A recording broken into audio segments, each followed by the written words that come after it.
Sa number 6, kabos ang kampo nga isa man ka pastor patay sa pagpaniro.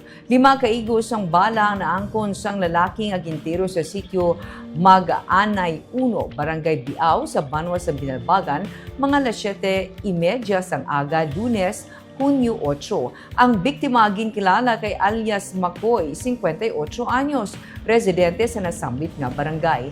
Nagaobra ang biktima bilang kabo sa kampo. Siya ang miyembro sang lupon kag isa man ka pastor.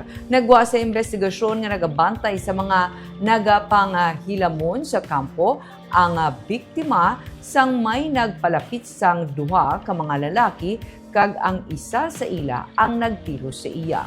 Na-recover sa crime scene ang 3 ka fired bullet kag 4 ka fired cartridge cases sang caliber 45. Ginsiling ni Police Captain Jolan Vinson, ang hepe ng Binalbagan PNP, nagapangita pa sila sa mga saksi nga makakilala sa mga suspect.